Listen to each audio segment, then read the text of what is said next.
தன்னுடைய தாய்மொழியான தெலுங்கையும் செம்மொழியாக்கிறதுக்கு காரணமாக தெரிந்தவர் தான் தெலுங்கு மனவாளி கருணாநிதி அவர்கள். அதை உங்களால மறுக்க முடியுமா? அன்புமணி ராமதாஸையே நாங்க வரவேற்கிறோம். அண்ணாமலை தமிழர் தான், அவரையும் வரவேற்கிறோம். எங்களுக்கு வந்து தமிழ் அல்லாதவர்கள் வரக்கூடாது.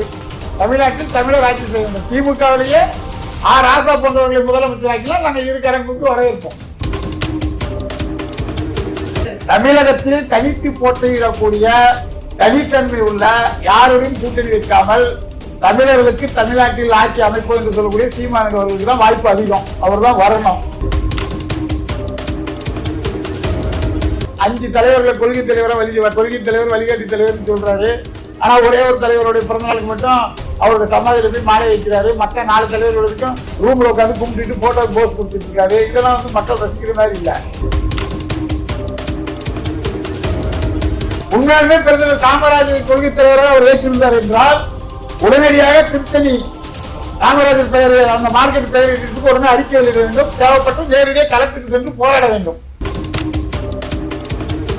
இன்றைய சூழல்ல சீமான் போன்றவர்கள் தமிழகத்தின் மிகப்பெரிய தலைவராக வர வேண்டும், ஆளுமையாக வர வேண்டும், தமிழகத்தில் தமிழர் ஆட்சி வர வேண்டும். அந்த அடிப்படையில தமிழ் மீது பற்று கொண்ட சமுதாயமான நாடார்கள்.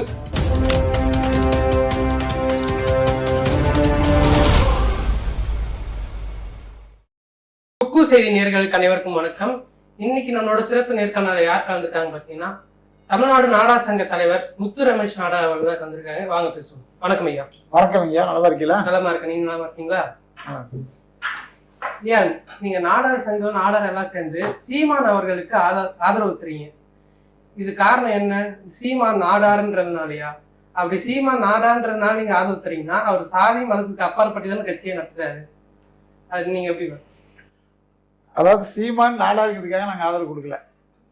சீமான் எந்த சாதியை சேர்ந்தவராக இருந்தாலும், அவர் கோணாராக இருந்தாலும் நாங்கள் ஆதரவு கொடுப்போம், தேவராக இருந்தாலும் ஆதரவு கொடுப்போம், பறையராக இருந்தாலும் ஆதரவு கொடுப்போம், பல்லராக இருந்தாலும் ஆதரவு கொடுப்போம், கவுண்டராக இருந்தாலும் ஆதரவு கொடுப்போம். அவர் எந்த சாதியாக இருந்தாலும் தமிழர் என்ற வகையில் அவர் எடுத்து வைக்கக்கூடிய கொள்கைகள் அடிப்படையில் அவருக்கு ஆதரவு கொடுக்க வேண்டியது ஒவ்வொருடைய தமிழருடைய கடமை. குறிப்பாக தமிழ்நாட்டில் வாழக்கூடிய அனைத்து சமுதாய மக்கள், அனைத்து இன மக்கள் அனைவருக்கும் இது கடமை அப்படிங்கிற விதத்துல நாங்க ஆதரவு தெரிவிக்கிறோம். எந்த மாதிரி கொள்கை உங்களை ஈர்த்திருக்கு? தமிழ்நாட்டில் தமிழர்கள் ஆட்சி செய்ய வேண்டும். பிறமொழியாளர்கள் ஆட்சி செய்யும் போது தமிழ்நாடு வளர்ச்சி அடையவில்லை. கிட்டத்தட்ட 1967 அப்புறம் பிறமொழியாளர்கள் ஆட்சியால் தமிழகம் வீழ்ச்சி பாதையில போயிடுச்சு. தமிழகத்தில் வந்து தமிழர்களுடைய ஆட்சி காலத்தில் மிகப்பெரிய அளவில் காமராஜர் காலத்தில் பொற்கால ஆட்சி நடைபெற்றது. ஆனா இன்றைய சூழல் பாருங்க, குடிக்கு அடிமையாகி இளம் வயதில் 30 வயசு 25 வயசு 22 வயசு பசங்கள்லாம் இறந்து போறாங்க. அதிக அளவில் தவறான பல்வேறு சட்டத்துக்கு புறமான செயல்கள் நடைபெற்று வருகிறது. கள்ளச்சாராய சாவுகள் நடைபெற்று வருகிறது. அந்த காலத்துல படிக்க வைக்க சொன்னா இந்த காலத்துல குடிக்க வைக்க சொல்லி தமிழக மக்களை கொன்று வருகிறார்கள். அதனால தமிழகத்தை தமிழர் ஆள வேண்டும், மண்ணின் மைந்தர் ஆள வேண்டும் அப்படிங்கிற அடிப்படையில தான் நாங்கள் ஆதரிக்கிறோம். இப்ப இருக்க முதலமைச்சர் மு.க. ஸ்டாலின், அதுக்கப்புறமா எடப்பாடி பழனிசாமி, ஜெயலலிதா அவங்க தமிழரே இல்லைன்றீங்களா? எடப்பாடி பழனிசாமி தமிழர் ஐயா தான். அதை எப்படி தமிழர் இல்லைன்னு நீங்க சொல்ல முடியும்? தமிழரை தமிழர் தான் நம்ம சொல்ல முடியும். அப்ப முதலமைச்சர் மு.க. ஸ்டாலின் அவர் தெலுங்கர் தானே. எப்படி தெலுங்கராகுவாங்க? அவர் தாய்மொழி எது, அவங்க சொந்த மாவட்டம் எது, சொந்த மாநிலம் எது, இதெல்லாம் உங்களுக்கு தெரியாதா? எப்படி தெலுங்கரான்னு கேட்கீங்க? ஒரு தெலுங்கரை எப்படி தெலுங்கரா பாக்குறீங்கன்னு சொல்லி கேட்கறது நியாயமா? இல்ல, இதுவரையும் நீங்க மட்டும் தெலுங்கர்ன்றீங்க. வேற யாருமே சொல்லலையா? அதிக அளவுல யாருமே சொல்லல. ஏங்க அந்த ஊருக்காரங்க, அந்த மாவட்டத்துக்காரங்க கலைஞர் கருணாநிதி அவர்கள் முதலமைச்சராக பதவி இருக்கும் போது அதை கொண்டாடுறாங்க. எங்க மணவாடு ஒருத்தர் தமிழ்நாட்டில் முதலமைச்சர் ஆகிட்டாருன்னு ஸ்டாலின் அவர்கள் பிறந்தநாள் விழாவை எங்க ஊருக்காரங்க கொண்டாடுறாங்க. எங்க ஊருக்காரர் முதலமைச்சரா தமிழ்நாட்டு மக்கள் இருக்கிறான்னு சொல்லி அவங்க கொண்டாடுறாங்க. எந்த ஊருக்காரங்க கொண்டாடுறாங்க? ஓங்கோல் மாவட்டத்தை சேர்ந்தவர்கள் எல்லாம் கொண்டாடுறாங்களா இல்லையா? நீங்க காணொலி எல்லாம் பாக்கலையா? பாத்தீங்களா இல்லையா? அப்புறம் எப்படி நீங்க கேட்கீங்க? அவர் பாருங்க தமிழ்ல வந்து பழமொழி சொல்ல அவருக்கு தெரியாது. ஆனா தெலுங்குல அழகா பழமொழி எல்லாம் சொல்றாரு. ஆனா எந்த ஸ்டேஜ்ல அதிகமா ஒரு தெலுங்குல பழமொழி சொல்லி பார்த்தது இல்லையா? அவருடைய தாய்மொழியில போய் பேசினாரு, உங்களுக்கு தெரியாதா? ஏன்னா பேரு பெத்த பேரு அப்படின்னு ஒரு பழமொழி சொன்னாரு. அதே தமிழ் பழமொழி வரைக்கும் அவர் சொல்லியிருக்காரா? அவர் தாய்மொழி பற்று வச்சிருக்காரு. தாய்மொழிங்கிற அந்த அடிப்படையில் அவர் வந்து அவங்களுடைய மொழி பற்று காரணமாக அவர் பேசுறாரு. ஒரு தெலுங்கர் இல்லைன்னு தமிழ்நாட்டில் தமிழர்கள்ட்டே கேள்வி கேட்கறது வந்து ரொம்ப அதிசயமா தான் இருக்கு. இப்ப கலைஞர் பாத்தீங்கன்னா தமிழுக்கு தான் நிறைய பண்ணியிருக்காரு. செம்மொழியாக இருக்கட்டும், செம்மொழி இருக்குது கலைஞர் பண்ணாரா? செம்மொழி மாநாடு நடத்தினார்ல. செம்மொழி மாநாடு நடத்தினா அதாவது செம்மொழி மாநாடு நடத்திருக்காரு அவரு. தமிழ்நாட்டுல இருந்து தமிழர்களுடைய ஓட்டு வாங்கி செம்மொழி மாநாடு நடத்தாம அப்ப சுந்தர தெலுங்கு மாநாடு நடத்த முடியும்? அவருடைய சொந்த படத்துல வேணா தெலுங்கு மாநாடு நடத்தலாம். தமிழ்நாட்டுல தமிழ் மாநாடு நடத்தாம வேற என்ன நடத்துவீங்க? அதுவும் இவர் தமிழுக்கு துரோகம் செய்யற வகையில 2000 வருஷம் பழமையான மொழிகள் தான் செம்மொழியா இருக்கணும்னு சொல்லி இருக்கும்போது 1000 வருஷம் இருக்கிற மொழிகளே செம்மொழியாக்கலாம்னு சொல்லி தன்னுடைய தாய்மொழியான தெலுங்கையும் செம்மொழியாக்கிறதுக்கு காரணமாக திகழ்ந்தவர் தான் தெலுங்கு மனவாளி கருணாநிதி அவர்கள். அதை உங்களால மறுக்க முடியுமா? தமிழ்நாட்டில் தமிழர்கள் ஆட்சி செய்ய வேண்டும். அப்படி ஆட்சி செய்தால்தான் தமிழர்களுடைய வலியும் வேதனையும் அவர்களுக்கு புரியும். மாற்று மொழியை சேர்ந்தவர்கள் தமிழ்நாட்டில் வாழலாம், அமைச்சர்களாக இருக்கலாம், சட்டமன்ற உறுப்பினராக இருக்கலாம், முதலமைச்சராக இருக்கக்கூடாது. இவர்கள் முழுக்க முழுக்க தமிழ் வேடமிட்டு தெலுங்கு இனவெறியன் பெரியாரை தமிழர் தலைவர் சொல்லி புக் எழுதுவாங்க, கன்னட இனவெறியர்களை தமிழர் தலைவர் எழுதுவாங்க. ஆனா தமிழ்நாட்டை சேர்ந்த தமிழ் தலைவர்களை தமிழ் தலைவர் எழுதி பார்த்துருக்கீங்களா? எழுத மாட்டாங்க. தமிழுக்காகவும் தமிழ் மொழிக்காகவும் பாடுபட்ட எத்தனையோ தலைவர்கள் அறிஞர்கள் தங்களை தமிழர் தலைவர் சொல்லிக்கல. ஆனா மாற்று மொழியினர்கள் நம்ம தெலுங்குன்னு தெரிஞ்சிரும், கன்னடம் தெரிஞ்சிரும் அப்படிங்கிற அடிப்படையில முழுக்க முழுக்க வேற அவங்க வேற மொழிக்காரங்கன்றதுனால தமிழ் நாங்க தமிழின காவலர்கள் தமிழர்கள் அப்படின்னு சொல்லி ஏமாத்திருக்காங்க. நம்மளோட முன்னோர்கள் எல்லாம் செய்த தியாகத்தை இவங்க இவங்க செஞ்ச மாதிரி சொல்லி ஏமாத்தி அதன் மூலம் இன்றைய தேதி தான் அறிஞர் அண்ணா அப்படின்னு சொல்லப்படுற ஒரு ஆட்சிக்கு வந்ததுன்னு இன்னைக்குதான். கிட்டத்தட்ட 1960 அறிஞர் அண்ணாவும் தமிழர் கிடையாது. தமிழரா தமிழர்களே நீங்க அவங்க சார்ந்தவங்கிட்ட கேட்டு தெரிஞ்சுக்கிடுங்க. இங்க தமிழர்னு எதுவும் சொல்லியிருக்காங்களா? சொல்லுங்க. அவர் தெலுங்கு முதலியாருன்னு அவங்களுடைய சுய சரிதல் தான் இருக்கு. தமிழ்நாட்டில் தமிழர் ஆட்சி செஞ்சதுன்னு பாத்தீங்கன்னா முதல்ல சுப்பராய கவுண்டர், பெருந்தலைவர் காமராஜர், அதற்கு பிறகு ஓ பன்னீர்செல்வம், அதுக்கு பிறகு எடப்பாடி பழனிசாமி. அவர் இதுல மக்களால் நேரடியாக தேர்ந்தெடுக்கப்பட்டு முதலமைச்சரானது பெருந்தலைவர் காமராஜர். அவருடைய ஆட்சி காலம் தமிழர்களுடைய பொற்காலம் என்று சொல்லப்படுகிறது. கல்வி வளர்ச்சி, தொழில் புரட்சி, விவசாய வளர்ச்சி, இப்படி பல்வேறு திட்டங்களை தமிழகத்தினுடைய வளர்ச்சிக்கு ஒட்டுமொத்தமாக பயன்படுத்தியவர் பெருந்தலைவர் காமராஜர். அப்படி ஒரு பச்சை தமிழர் ஆட்சி மீண்டும் தமிழகத்தில் வர வேண்டும், தமிழகத்தை தமிழர்கள் ஆள வேண்டும். அப்படி ஆண்டால் தமிழகம் வளர்ச்சி பெறுங்கிறது எங்களுக்கு மறுக்க முடியாத உறுதியான நம்பிக்கை இருக்கிற காரணத்தால தமிழ் தலைவர்கள் யாராக இருந்தாலும் நாங்கள் வரவேற்போம். மற்ற கட்சியினர்லாம் தமிழக இல்லையா? அன்புமணி ராமதாஸா இருக்கட்டும், அன்புமணி ராமதாஸையே நாங்கள் வரவேற்கிறோம். அண்ணாமலை தமிழர் தான், அவரையும் வரவேற்கிறோம். எங்களுக்கு தமிழ் அல்லாதவர்கள் வரக்கூடாது. தமிழ்நாட்டில் தமிழர் ஆட்சி செய்ய வேண்டும். திமுகவிலேயே ராசா போன்றவர்களை முதலமைச்சராக்கலாம் நாங்கள் இருக்கரங்குக்கு வரவேற்போம். தமிழ்நாட்டில் தமிழர்கள் இப்போ ஒரு குடும்பத்துக்கு மட்டும் முதலமைச்சர் பதவி என்ன சொந்தமா, இல்லை ஒரு கட்சி தலைவர் பொறுப்புக்கு ஒரு குடும்பத்துக்கு மட்டும் சொந்தமா? இதுதான் எங்களுடைய கேள்வி. திமுக வளர்க்கிறதுக்கு பாடுபட்ட எத்தனையோ தலைவர்கள் தமிழர்கள் தான்.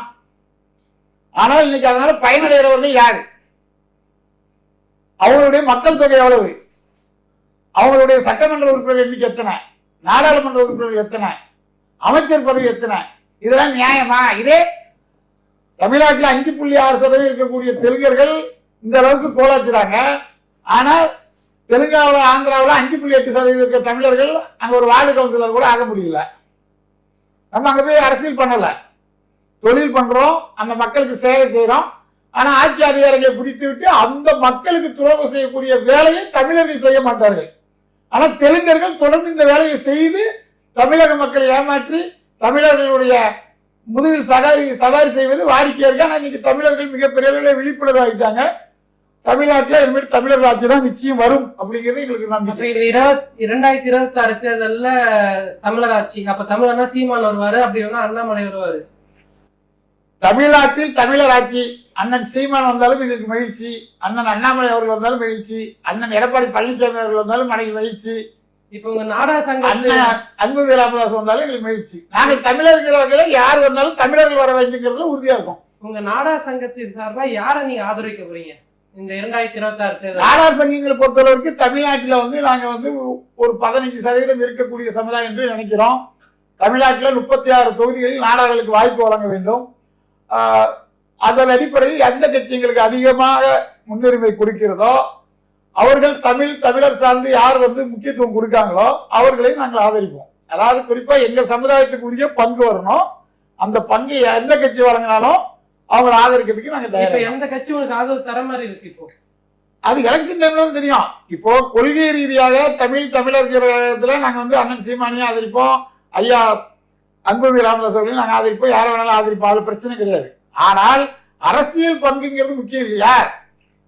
அந்த அரசியல் பங்கு அந்த காலகட்டத்தில் யார் 2026 அதிக சட்டமன்ற உறுப்பினர்கள் ஆவதற்கு நாடாளுக்கு வாய்ப்பு வழங்குகிறார்களோ, யார் அதிக அமைச்சர் கொடுப்பேன்னு சொல்றாங்களோ அவங்களுக்கு தான் எங்களுடைய ஆதரவா இருக்கும். நிச்சயமா தெலுங்கர்களையும் மாற்று மொழியினரும் நாங்க ஆதரிக்க மாட்டோம்.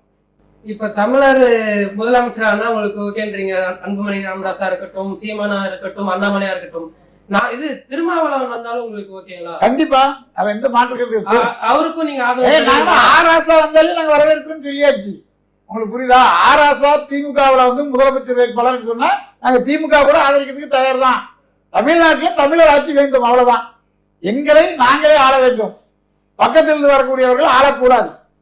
இப்ப இதே திமுக உங்களுக்கு 34 தொகுதி உங்களுக்கு கொடுக்குறாங்கன்னு வைங்க, நீங்க திமுக பக்கம் போய், ஆனா முதலமைச்சர் மு க ஸ்டாலின் தான் முதலமைச்சர் வேட்பாளர் நிற்பேன், உங்க நாடா சமூகத்துக்கு 36 தொகுதி தரன்ட்டாங்கன்னா நீங்க அங்க போவீங்களா? ஆதரிக்க மாட்டோம். 50 தொகுதி கொடுத்தாலும் நாங்க ஆதரிக்க மாட்டோம். தமிழர் தான் உங்களுக்கு வேணும். ஆமா, அதாவது தமிழர்களுடைய வலியும் வேதனையும் தமிழர் தலைவர்களுக்கு தான் புரியும். அதனால தமிழகத்தை தமிழர் ஆள வேண்டுங்கிறது உறுதியான நிலைப்பாடு. தமிழர் ஆட்சி தான் வரணும். எந்த சாதியை சேர்ந்தவர்களாக இருந்தாலும் அவர் தமிழராக தான் வர வேண்டும். அண்ணன் திருமாவளவனாக இருந்தாலும் சரிதான், யாராக இருந்தாலும் சரிதான், நாங்கள் அவங்கள தமிழர் தலைவராக தமிழகத்தில் ஆட்சியை நடத்தக்கூடிய தலைவர்களாக தான் பார்ப்போம். இந்த 2026 தேர்தலில் எந்த சமூகத்தினர் எந்த கட்சியினர் ஆட்சிக்கு வருவாங்கன்னு நீங்க நினைக்கிறீங்க? தமிழர்கள் ஒன்று பெற்றால் தமிழகத்தை தமிழர்கள் தான் ஆட்சிக்கு வருவாங்க. எந்த கட்சியினர் நீங்க சொல்றீங்க? பாமகவா இருக்கட்டும், விசிகாவா இருக்கட்டும், நாம் தமிழரா இருக்கட்டும், பாஜகவா இருக்கட்டும், இதுல 4த்துல தமிழகத்தில் தனித்து போட்டியிடக்கூடிய தனித்தன்மை உள்ள யாருடையும் கூட்டணி வைக்காமல் தமிழர்களுக்கு தமிழ்நாட்டில் ஆட்சி அமைப்போம் என்று சொல்லக்கூடிய சீமானுக்கு அவர்களுக்கு தான் வாய்ப்பு அதிகம். அவர் தான் வரணும். அப்ப விஜய் தாவேகா கட்சி தலைவர் விஜய் அவர்களுக்கு அவர் இப்பதான் வந்திருக்காருங்க. பதிலா அவரோட வாக்கு வங்கி நிரூபிக்கட்டும். அதுக்கப்புறம் அவர் நிரூபிக்காம அவர் முதலமைச்சர் சொல்லிட்டு இருக்காரு, நான் தான் அடுத்த முதலமைச்சர் அப்படின்னு அவர் சொல்லலையா? அவருடைய ஆலோசகர் என்ன சொல்றாரு? இவர் அடுத்த எதிர்கட்சி தலைவர் சொல்றாரு. அதனால அவர் யாரு கூட வேணாலும் கூட்டணி வச்சு எதிர்கட்சி தலைவர் முயற்சி பண்ணுவார்னு நினைக்கிறேன். 2026 நமதேன்னு சொல்லிட்டு இருக்காரு. அவரு எங்க சொன்னாரு? இது மாநாட்டுல சொன்னாரு. அவருடைய அரசியல் ஆலோசகருடைய பேட்டி நீங்க பாத்தீங்களா இல்லையா? பிரசாந்த் கிஷோருடைய பேட்டிய தமிழ்நாட்டில் அடுத்த எதிர்கட்சி தலைவராக விஜய் ஜோசப் அவர்கள் வருவாரு அப்படின்னு அவர் சொல்லியிருக்காரு. அது அவருடைய கனவு. ஆனால் அது நடக்குமா நடக்காதான்னு நம்ம பின்னாடிதான் பார்க்கணும். கமலஹாசன் மாதிரி ஒரு தொகுதியில கூட ஜெயிக்காம எல்லா தொகுதியிலும் டெபாசிட் இழக்கிறதுக்கு கூட வாய்ப்பு இருக்கு. விஜயகாந்த் மாதிரி ஒரு தொகுதி ஜெயிக்கிறது கூட வாய்ப்பு இருக்கு. அவங்க கூட்டணி அமைக்கிறத பொறுத்து தான் இருக்கு. அவர் தனித்து நின்று வாக்கு வங்கி நிரூபித்து அதுக்கப்புறம் அவர் கொள்கையே குழப்பமான ஒரு கொள்கையா இருக்கு. ஒரு செயல தமிழ் தேசியங்காரு, ஒரு செயல திராவிடங்காரு, 5 தலைவர்களை கொள்கை தலைவர் வழிகாட்டி தலைவர் சொல்றாரு. ஆனா ஒரே ஒரு தலைவருடைய பிறந்த நாளுக்கு மட்டும் அவருடைய சமாதியில போய் மாலை வைக்கிறாரு. மத்த 4 தலைவர்களுக்கும் ரூம்ல உட்காந்து கும்பிட்டு போட்டோக்கு போஸ் கொடுத்துட்டு இருக்காரு. இதெல்லாம் மக்கள் ரசிக்கிற மாதிரி இல்ல. அவர் ஒரு பெரிய நடிகர், ரசிகர்கள் அதிகமா கொண்டவர், சம்பளம் அதிகமா வாங்கினாரு. அதெல்லாம் ஓகே, தமிழ்நாட்டை சேர்ந்த ஒருத்தர் இப்படி எல்லாம் இருக்கிறது ஓகே. ஆனா அவரால அரசியல சைன் பண்ண முடியுமான்றதெல்லாம் நம்ம பொறுத்திருந்து தான் பார்க்கணும். எனக்கு தெரிஞ்ச அவர் ஒரு கமலஹாசன் போட்டு வாங்குறது கஷ்டம் நான் நினைக்கிறேன். பிரசாந்த் கிஷோர் சொல்ற மாதிரி எதிர்கட்சி தலைவரும் வர முடியாது. ஒரு தொகுதி ஜெயிக்கிறதே கஷ்டம் சொல்லிட்டு இருக்கோம். இப்படி எதிர்கட்சி தலைவர் வருவீங்க? அதாவது அவர் ஒரு பெரிய நடிகர், கமலஹாசன் ஒரு பெரிய நடிகர், விஜயகாந்த் ஒரு பெரிய நடிகர். இவங்கெல்லாம் கட்சி ஆரம்பிக்கும் போது என்ன ஆகுதுன்னா மீடியா வச்சு ஈஸியா கிடைச்சிருது. இப்போ சீமான் அந்த மாதிரி கஷ்டப்பட்டு 1.3, 3.7, 6.3, 8.2, 16 இப்படி வளர்ந்து வரக்கூடிய மக்கள் மனதில் கொஞ்சமா இடம் பிடிச்சி வளர்ந்து வரக்கூடிய அளவுக்கு அவங்க இல்ல. அவங்க ஒரு இப்போ உதாரணத்துக்கு கமலஹாசன் அவர்கள் எடுத்துக்கங்க. போன எலெக்ஷன்ல அவர் வந்தாரு, இலவச தீப்பெட்டிலாம் அடிச்சு உடைச்சாரு, பாத்தீங்களா இல்லையா? இப்ப என்ன பண்றாரு? திமுகவோட கூட்டணியில் இருக்குன்னா அவரோட நிலைமை என்ன? ஒரு ராஜ்யசபா சீட்டுக்கு கட்சியை அடை வச்சுட்டாரு. அப்போ இவங்களால தோல்வியை தாங்கிக்கிட முடியுமான்றது தெரியல. அது விஜய் அவர்கள் தாங்கிக்கிட்டு எம்ஜிஆர் மாதிரி பக்குவப்பட்டு பின்னாடி ஒரு 5 வருஷம் கழிச்சோ 10 வருஷம் கழிச்சோ 5 வருஷம் கழிச்சோ ஆட்சி பிடிக்கிறது வாய்ப்பு இருக்கு. யாருக்குமே வாய்ப்பு இல்லைன்னு சொல்ல முடியாது. அதே சமயத்தில் அவங்க இருக்கக்கூடிய கொள்கைகளை உறுதியா இருப்பாங்களான்றது இப்போ கொள்கை தலைவரை காமராஜர் பேரை விஜய் அவர்கள் சொல்றாங்க. ஆனா காமராஜர் தொடர்பாக தொடர்ந்து தமிழ்நாட்டிலே பல தவறான விஷயங்கள் நடந்துகிட்டு இருக்கு. இப்ப பாத்தீங்கன்னா முந்தானத்து திருத்தணியில பெருந்தலைவர் காமராஜர் காய்கறி மார்க்கெட் பெயரை அழிச்சிட்டு அதை எடுத்துட்டு கலைஞர் கருணாநிதி நூற்றாண்டு மார்க்கெட்னு சொல்லி பேர் வச்சிருக்காங்க. இதுக்கு ஐயா ஜி.கே. வாசன் அவர்கள் கடுமையான கண்டனம் தெரிவிச்சு அதை உடனே சரி பண்ணணும்னு அறிக்கை கொடுத்திருக்காங்க. அண்ணன் சீமான் அவர்கள் அறிக்கை கொடுத்திருக்காங்க. 2 பெரிய கட்சி தலைவர் கொடுத்திருக்காங்க. இன்னும் நிறைய தலைவர்கள் கொடுத்துட்டு இருக்காங்க. அப்போ கொள்கை தலைவரை ஏற்றுக்கக்கூடிய ஒரு தலைவருடைய பெயருக்கு இரட்டடிப்பு செய்யப்படுதுன்னா விஜய் நேரம் அறிக்கை கொடுத்துருக்கா கொடுத்துருக்க கூடாதா? அப்போ அவங்க அரசியலே கவனிக்கல. பேப்பர் படிக்கிறது கூட அவங்களுக்கு நேரம் இல்லைன்னு நினைக்கிறேன். பேப்பர் அன்றாடம் தினத்தந்தி, தினமலர், தினகரன் போன்ற பத்திரிகைகள் படிச்சாதானே தமிழ்நாட்டில் என்ன பிரச்சனை இருக்குன்னு தெரியும். அப்படி அது தெரிஞ்சிருந்தால் நம்மளுடைய கொள்கை தலைவர் ஒருவருடைய பெயர் இரட்டடிப்பு செய்திருக்கப்படுறது உடனடியாக திமுக அவங்க கண்டனம் தெரிவிச்சிருக்கணும்ல. இது வரைக்கும் செய்யலாம். இதுக்கு முன்னாடி அதே மாதிரி பல்வேறு பிரச்சனைகளை சொல்ல முடியும். மாத்தூர் தொட்டி பாலத்தில் பெருந்தலைவர் காமராஜருடைய கல்வெட்டை உடைக்கும் போதும் எதிர்ப்பு தெரிவிக்கல. காமராஜர் தொடர்பான நிறைய பெருந்தலைவர் காமராஜர் போல இரட்டடிப்பு செய்யும் வகையில் திமுக செயல்பட்டு வருது. அதை கண்டித்து இதுவரை ஒரு அறிக்கை கூட வெளியிடாதவர் நடிகர் விஜய். நடிகர் விஜய் அரசியல் வரும்போது நாங்க ஆதரிச்சோம், தமிழர்களை வரட்டும், நல்ல விஷயம் சொன்னோம். அவரோட செயல்பாடுகள் திருப்திகரமாக இல்லை. முதல்ல அவர் டெய்லியும் காலையில தினத்தந்தி பேப்பரை பார்த்துட்டு அன்றைய பிரச்சனை என்னன்னு பார்த்துட்டு அதுக்கெல்லாம் அறிக்கையை விட சொல்லுங்க. அதுக்கப்புறம் போராட்டம் நடத்த சொல்லுங்க. உண்மையாலுமே பெருந்தலைவர் காமராஜர் கொள்கை தலைவராக அவர் ஏற்றிருந்தார் என்றால் உடனடியாக திருத்தணி காமராஜர் பெயர் அந்த மார்க்கெட் பெயரிட்டு உடனே அறிக்கை வெளியிட வேண்டும். தேவைப்பட்டு நேரடியாக களத்துக்கு சென்று போராட வேண்டும். அப்படி செய்தால்தான் அவரால் அரசியல் ஜெயிக்க முடியும். சும்மா ரூமுகளை உட்காந்து ஒரு போட்டோ கும்பிட்டுக்கிட்டு போஸ் கொடுத்தா ஜெயிக்க முடியாது. நாடார் சமூகம் காமராஜருக்கு அதிகமா ஆதரவு தரல. ஆனா இப்ப காமராஜரை நாடார் சங்கம் தூக்கி பிடிச்சிருக்கு. அதே மாதிரிதான் சீமான் அவர்களையும் தூக்கி பிடிப்பீங்க. காமராஜர் அளவுக்கு சீமானையும் நீங்க தூக்கி பிடிப்பீங்களா? அதாவது பெருந்தலைவர் காமராஜர் அவர்கள் அரசியல்ல வளர்ந்து வரும்போது நாடார் சமுதாயத்தை சேர்ந்தவர்கள் ஜஸ்டிஸ் பார்ட்டிங்கிற நீதி கட்சியில அதிக அளவுக்கு இருந்தாங்க. அன்றைய நீதி கட்சி முக்கியமான தலைவராக இருந்த பட்டியலன்பட்டி சவுந்தர பணியாளர் அவர்கள், வி ராமசாமி அவர்கள், இப்படி இவங்களுடைய வழிகாட்டின்படி அவங்க காங்கிரசுக்கு எதிராக இருந்தாங்க. ஒரு கட்டத்திற்கு அப்புறம் காமராஜர் ஐயா பொறுமையா வளர்ந்து வரும்போது 1952 சிறுவில்லிபுத்தூர் நாடாளுமன்ற தொகுதியில் போட்டியிடும் போது கூட பெரியார் அவருடைய இனத்துக்காரங்களுக்கு தெலுங்கிலையும் கன்னடத்திலையும் பேசி ஓட்டு காமராஜருக்கு எதிராக ஓட்டு கேட்டாரு. ஜி.டி. நாயுடுக்கு ஆதரவா. முத்துராமலிங்க தேவர் அவர் காமராஜருக்கு எதிராக பிரச்சாரம் பண்ணாரு. நாடார்கள் நாடார் சமுதாயத்தை சேர்ந்து ஆறுமுகசாமி நாடாருக்கு ஓட்டு போட்டாங்க. காமராஜருக்கு நாடார்கள்லாம் யாரும் ஆதரவு ஓட்டு போடல. அனைத்து சமுதாய மக்களும், குறிப்பாக தேவர் சமுதாய மக்கள், தேவேந்திர மக்கள், ராஜ்வின்னு சொல்லி ஒரு கம்யூனிட்டி அந்த பகுதியில் இருக்கு, சிறுவில்லிபுத்தூர், இப்படி எல்லாருமே காமராஜர் ஆதரிச்சாங்க. நாடார்கள் பெருமளவில் ஆதரிக்கல.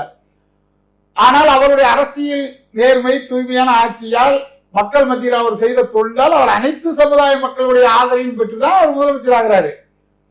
அவருடைய சாதி ஓட்டு 100 கூட இல்லாத குடியாத்தம் தொகுதியில போட்டியிட்டு அவர் வெற்றி பெற்றாரு 54. இப்படியே அவர் சமுதாயத்தை சார்ந்து நிறைய விஷயங்களுக்கு நம்ம அவரை உதாரணம். அவர் தேசிய தலைவர். அப்படிப்பட்ட ஒரு தலைவரை நாடார்கள் கொண்டாடுறதுக்கு காரணம் என்னன்னா, தமிழ்நாட்டில் ஒரு தூய்மையான நேர்மையான, தமிழகத்தில் 4 முதலமைச்சர்களை உருவாக்கிய தலைவர், இந்தியாவில் 2 பிரதமர்களை உருவாக்கிய தலைவர், அப்படிப்பட்ட நேர்மையான தூய்மையான இந்தியாவுக்கு மிகப்பெரிய தலைவராக விளங்கியவர் நமது சமுதாயத்தில் பிறந்திருக்கிறார்.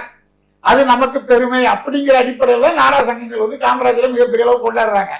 மற்றபடிக்கு அவர் முதலமைச்சர் ஆகும் போதோ அவர் நாடாளுமன்ற உறுப்பினர் ஆகும் போதோ இவங்க ஒன்றும் பெருசா ஆதரவெல்லாம் தெரிவிக்கல. அதே போன்று சீமான் அவர்களை நாடார்கள் யாரும் ஆதரிக்கவில்லை. நாடார் பகுதியில் சீமானனுக்கு ஓட்டுலாம் ரொம்ப கம்மி தான் அப்படின்னு சொல்லப்படுது. இன்றைய சூழல்ல சீமான் போன்றவர்கள் தமிழினத்தின் மிகப்பெரிய தலைவராக வர வேண்டும், ஆளுமையாக வர வேண்டும், தமிழகத்தில் தமிழர் ஆட்சி வர வேண்டும். அந்த அடிப்படையில தமிழ் மீது பற்று கொண்ட சமுதாயமான நாடார்கள். தமிழ் மீது எப்படி பற்று கொண்டார்கள் உங்களுக்கு தெரியுமா? நாடார்கள் பத்தி 1938 முதல் இந்தி போராட்டத்துல உயிரை விட்ட தாளமுத்து நாடார். தமிழ்நாடு என்று பெயர் வைப்பதற்காக 76 நாட்கள் தொடர் உண்ணாவிரத போராட்டம் இருந்து தமிழ்நாடு பேர் வைக்கிறதுக்காக உயிரை விட்டவர் சங்கரலிங்க நாடார். தாய் தமிழகத்தோடு கன்னியாகுமரி மாவட்டத்தை சேர்க்க வேண்டும், செங்கோட்டை வட்டத்தை சேர்க்க வேண்டும் சொல்லி மிகப்பெரிய அளவில் போராட்டம் பண்ணி 21 மேற்பட்டவர்கள் துப்பாக்கி சூட்டில் பலியானவர்கள் 15க்கு மேற்பட்டவர்கள் நாடார்கள். அந்த போராட்டத்துக்கு தலைமையேற்று நடத்த குமரி தந்தை என்று போட்டப்படுகின்ற மார்சல் நேசமணி நாடார், தானிலிங்க நாடார், குஞ்ச நாடார், சிதம்பரநாத நாடார், இப்படி தமிழ்நாடு மேப் இன்னைக்கு இருக்குல்ல, அது உருவாகிறதுக்கு காரணமே நாடார்கள். இன்னும் சொல்ல போனா படிக்காத பாமரர்கள் படிக்க வேண்டும், அனைவரும் தமிழை அறிய வேண்டும் சொல்லி தினத்தந்தி என்கின்ற பல்கலைக்கழகத்தை உருவாக்கி அனைவர்களையும் தமிழ் படிக்க வைத்தவர் தமிழர் தந்தை என்று போற்றப்படுகின்ற உடல் மண்ணுக்கு உயிர் தமிழுக்கு என்று உறக்கக்கூடிய தமிழர் தந்தை சீபா ஆதித்தனார். அவர் ஒரு நாடார். இவ்வளவுதான் விட்டுருங்க. தமிழீழ பிரச்சனையில நம்மளுடைய சொந்தங்கள் அங்க கொஞ்சம் கொஞ்சமா அழிக்கப்பட்டிருக்க அந்த காலகட்டத்தில் தன்னுடைய உடம்பு ஃபுல்லா பெட்ரோலை கட்டிக்கிட்டு தீ குளிச்சு ஒட்டுமொத்த உலகத்தையும் திரும்பி பார்க்க வைத்த முத்துக்குமார் யாரு? அவர் ஒரு நாடார். இப்படி தமிழ் மொழியை அதிக அளவுக்கு நேசிக்கக்கூடியவர்கள், தமிழ்நாட்டை அதிக அளவுக்கு நேசிக்கக்கூடியவர்கள், தமிழ் மக்களை அதிக அளவுக்கு நேசிக்கக்கூடியவர்கள், அனைத்து சமுதாய மக்களையும் அன்போடு அரவணைத்து அண்ணன் தம்பியாக பழகக்கூடியவர்கள் நாடார்கள். அதனால தமிழ்நாட்டில் தமிழர் ஆட்சி வரணும், அது யார் மூலியமா வந்தாலும் நன்றாக இருக்கும் அப்படிங்கிறத உணர்ந்து தமிழர்கள் தலைவர்களை ஆதரிக்கிறோம்.